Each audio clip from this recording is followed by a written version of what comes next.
Good morning, everybody. It is Wednesday, June 3, and I got a question to ask. What kind of car were you driving in 1995? Now, I might offend some people because their parents hadn't had sex yet. Some people might not have had a driver's license back in 1995. But for those of you who did, what kind of car did you drive back in 1995? Me, I didn't have the Bronco. I couldn't afford it. My daughter was just turned 1 year old, my firstborn. But me, nah. That's about as identical to what I was driving back in 1995. And remember, 1995, I'm in my first year as a CPA. I've got my shaved head, my 3-4-inch goatee, bass in the back of the Civic, and a packed bowl full of weed, always right there in the ashtray. That's what I was driving back in 1995 as I was in my first year as a CPA. But you remember 1995? I don't know, because, it's hard to go back 31 years. You might remember where you were. Back on October 1995, jury in Los Angeles acquitted O.J. Simpson of the 94 murders of his ex-wife, Nicole Brown Simpson, and her friend Ron Goldman, because the glove did not fit. So you had to acquit. A lot of people remember Michael Jordan officially returning to the NBA from retirement. Now, while I was in college, I got to watch him play baseball, which was pretty damn cool. But 1995, you might not want to admit it, but 1995 was the year when white people started listening to rap music. Deny it all you want, but that's when it started, right there. Number one song of the year was Gangster's Paradise by Coolio. You had Montel Jordan. You all know how to do it. Get up and get your fat white ass up and do the fucking wiggle.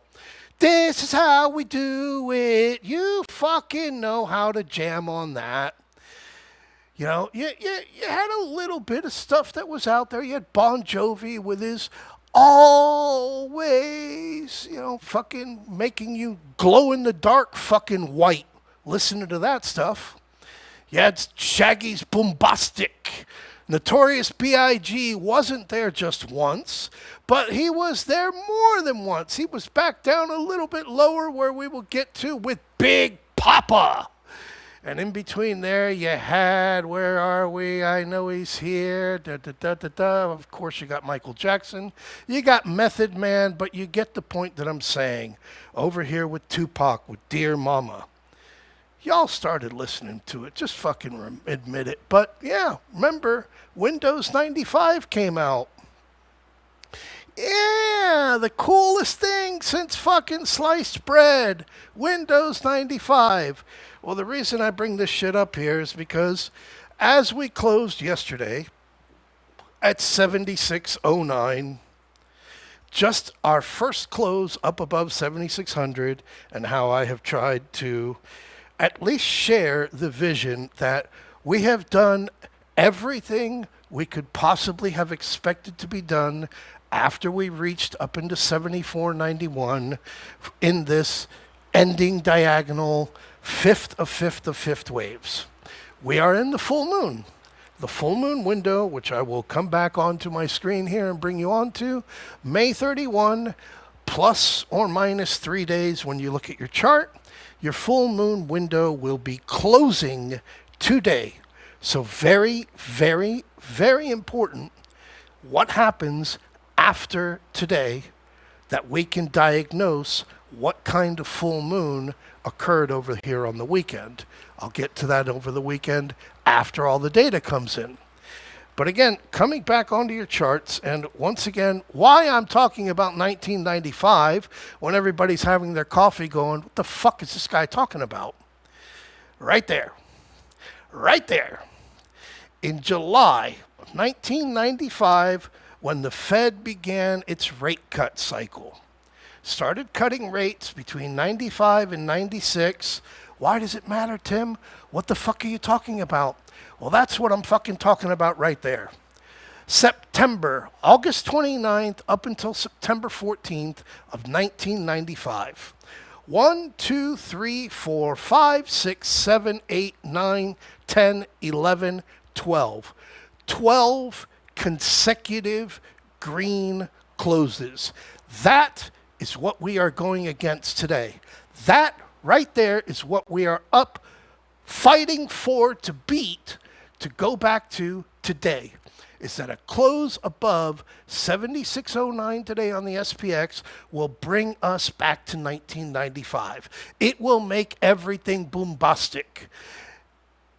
And as we shared yesterday, thank you very much, Ben, to bring it to my attention, because while it was subliminal, I had absolutely no intention on even bringing the subject up. Not that I saw it or I had planned on it, but because you mentioned it, it offered a very good opportunity to present it. And that is that after yesterday, we have now closed 40 trading sessions without ever touching the 20-day moving average since the fake ceasefire deal, which we knew was already going to be coming, back on April 7th took place, and we gapped above the 20-day, the 50-day, the 200-day, and the 100-day was eclipsed shortly after that on April 8th.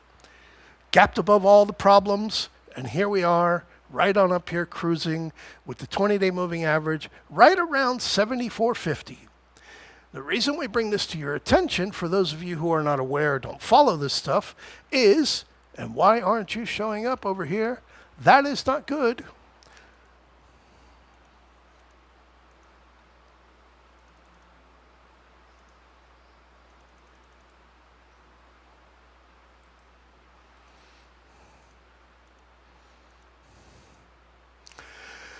And after fixing that technical glitch that we had right there with the 20-day moving average and extending out, looking at the past, as we zoom out to a 360 trading session view with a 12-hour chart, which is the furthest you can get without going to a daily and losing this data, right back here after the tariff bottom, boom, back in April of 2025, we had the big gap up where, once again, we gapped above all of our problems. And we avoided the 20-day moving average, but we did make contact with it back here in June, but we did not close below it over here in June of 2025. It wasn't until the July 31, August 1 massive sell-off where we finally closed below the 20-day moving average. And if I recall, which I shared in yesterday's email, it is somewhere in the range of 60 to 64 trading sessions. So, like I shared with you yesterday, there is nothing new that I can come up with other than the fact that if you haven't even begun to pay attention to the NQ futures and start finding a way to be interested in it, maybe you got dropped on your head when you were a baby in the 80s, because, we all got dropped on our heads when we were born in the 70s. So, all of us got dropped on our heads when we were kids. Again, with the NQ, 30, 50, 580, 3560 were my upsides. Well, we got to see what was unseeable and unexpected, 762.25, which I pointed out to you yesterday for your range. As you see over here on the YM, after your Bucky Larson blow off yesterday, we have now eclipsed back down below that 51,280, and 51,000 is what you will be looking to make sure does not break. Over on the NQ, it's all on the NQ. Everything is on the NQ. And as you can see over here on your ES, without looking too closely, you are already having a fractional little tiny gap down, moving down about 8 points while you are fighting with the 21 EMA on your 1 hour. Same thing over here on the Russell 2000, which did not put in a new all-time high. Only new all-time highs on the Dow, the NQ, and over on the S&P yesterday. So my point being, as I come back to you over here, is all that we're talking about, like we have been talking about, with this being 9 green weeks in a row, and if we are going to get a 10th week, it brings us back to 1985, not 1995, but you can just have a look at your RSI setup of what your RSI is trying to tell you, and it is not telling you to go out there and be the uber bear and start buying 7,000 puts, but it is telling you to pay attention to where that 20-day moving average is, because in a 1-2 day trading session, 1 or 2 days like we had in July 31, August 1 of 2025, a quick move down to your 20-day moving average, which isn't that far, 150 points, 2%, there's a fuckload of money to be made on single leg puts. So adjust yourself accordingly if you are going to expose yourself on that, because it is something that is there as a seed. It is not there as a trade. 7,500 is still our screaming and hollering lower support level on any kind of break below 75.63. Enjoy your Wednesday. I hope you enjoyed the video.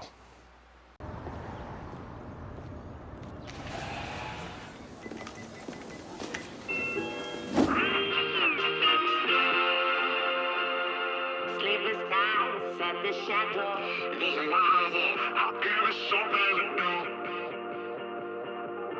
Coach, wherever we go, visualizing. I'll give it something to do. Get a wildfire burning, visualizing. I'll give it something to do.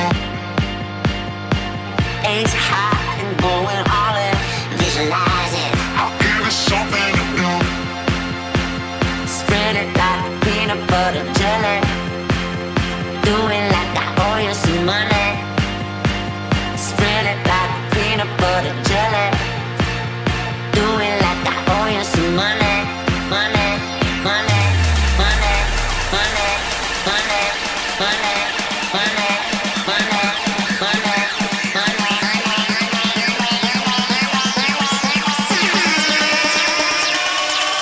Spread it like.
Peanut butter jelly.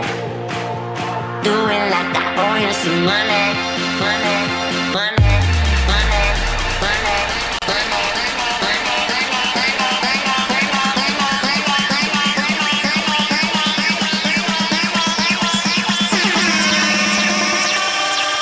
Spread it like.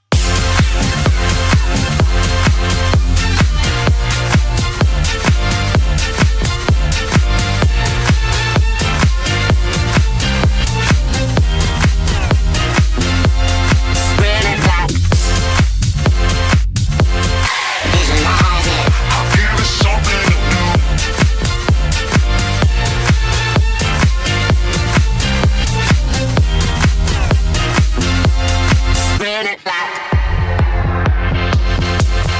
visualize it. I feel it's something